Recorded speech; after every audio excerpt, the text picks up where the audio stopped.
last one, turtle bites. Everybody knows what turtle is, right? Pecans or walnuts, cheesecake, caramel, and chocolate. This is a slightly different twist on that. And we are going to use miniature Phylo Cups. Now, I've already put them on the tray simply because they come packaged in these little tiny plastic foam trays. And once you start to fill them in these trays, it's very difficult to get them, okay? So we're gonna use one big tray and we're gonna make a mess out of it, I promise. First thing we're gonna do is we're gonna start with mascarpone cheese. Does everybody know what mascarpone is? It is a sweet form of cream cheese. They call it sweetened regatta sometimes, right? It is a dessert cheese. You can use it in cheesecakes. It's got a creamy consistency, almost like creamed cream cheese. Nothing is ever sweet enough for me, so we're gonna add more to it. Brown sugar and honey, of course. I went ahead and I put some in this bowl, and I have left this out for about an hour and a half. Any type of cheese product that you're gonna use that is naturally a soft cheese, a little while on the counter is not necessarily a bad thing because it makes it so it's easier to mix, easier to work with.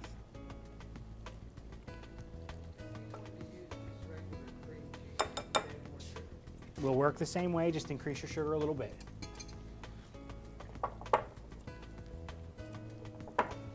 Except I need to find a real spoon because this rubber spatula only works well for certain things. Now, I did use all this mascarpone, but I'm pretty sure everyone knows how I opened it. And you can see this is already a pretty even consistency. It stirs pretty well. It's not clumpy like cream cheese is. With cream cheese, I would highly recommend using a mixer because you'll never get the lumps out of it, never get it smooth, whereas mascarpone is already that way. Got to measure more honey. We are going to add brown sugar to this because the sweeter the better.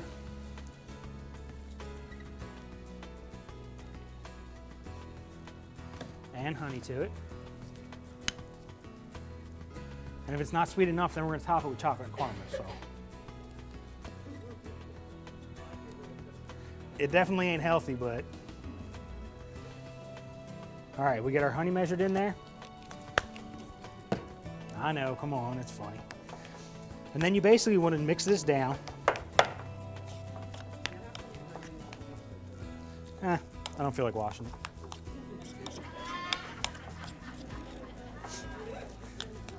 This is mascarpone cheese. It's much softer. You don't need to.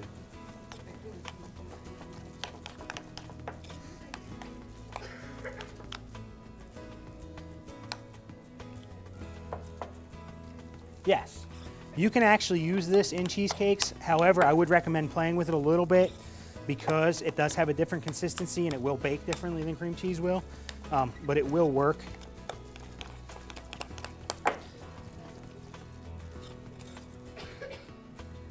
This will actually work well for that. Just be careful what you add to it. The more you add to this, the softer it's going to get. Like right now, you can see it's a much softer consistency than it was. Yeah, it should work. Now, we use disposable pastry bags simply because, hang on, let me switch my gloves. You can just get rid of them at the end of this. Also, I use disposable pastry bags because they're refrigerator safe and you can hold your products in it, okay? If you have any left and you want to keep it, you can simply rubber band the ends and then put the bag in the fridge or the freezer. If you use a cloth bag, it doesn't tend to work that way because any liquid you have in your product will leak out of that bag. When you're filling a pastry bag, roll it inside out about 4 to 6 inches down. Okay? What that does is it allows you to drape it over your hand. Okay? I don't care how hard you push, it will help hold it steady so you can fill it up. When you're filling them, make sure you push as far down as you can with it.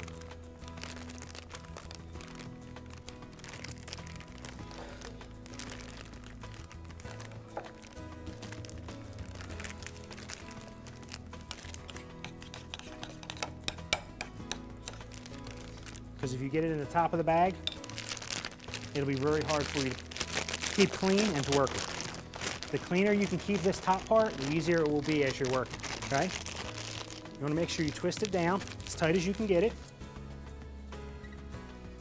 And then cut the tip off as large or as small as you need it. We're going to cut it about a ½ inch across, so that when we squeeze it out, that's about what we're working with. Now, for anybody who's used to pastry bags, what am I doing wrong? You will never, ever, ever be able to squeeze this hard enough to get it to come out consistently. Split it into the hand, and you want to make sure that your thumb can cover the nail on your first finger when you're doing this, okay? And that's a good way to tell that you have enough in there. You basically want to just squirt a tiny bit in the center of every one of your cups. You don't want to be too overflowing, because then your chocolate sauce will just run all over your tray and not in your containers. Okay, we have all of our cups filled. And what'd that take us? Not very much time at all, okay? It's a simple way to do a quick dessert. I'm using pecans just because I like the fact that these are chips. They're very, very small pieces. However, what's in season right now? Walnuts and black walnuts. How many folks have black walnut trees in their yards?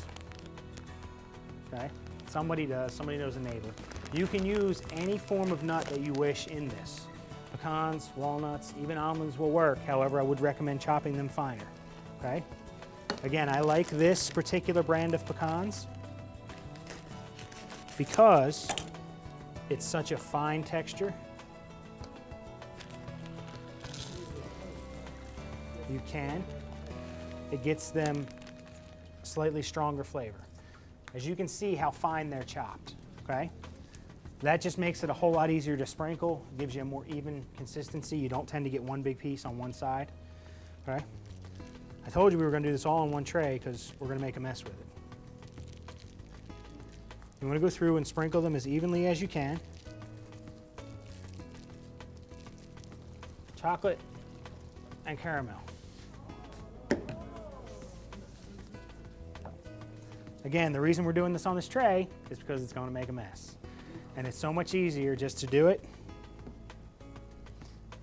and be done with it on the one tray than to do them on the little separate ones and try and transfer them all, because I promise the only thing that's going to be more of a mess is your hands. Get the top off of this one.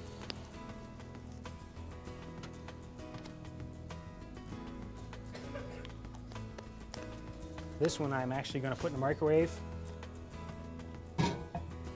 just for about 15 seconds, maybe 12, just to kind of take the chill off a little bit. Basically, what I'm going to do with my chocolate sauce is start on one edge. Whatever direction you go with your chocolate, you want to make sure you go the opposite direction with your caramel. And you want to try and ribbon it so that everyone gets chocolate.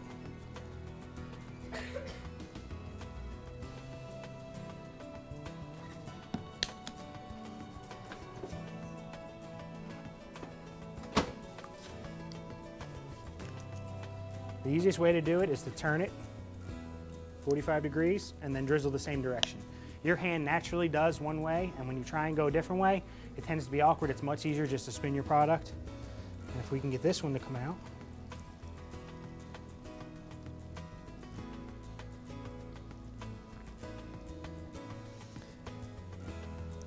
This is the one week I don't have Jess to wash my trays. That's all right.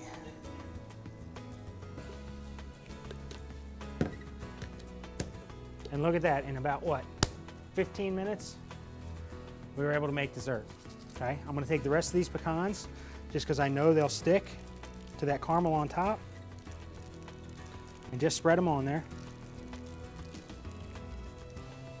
But it's a pretty simple way to make a really quick dessert, okay?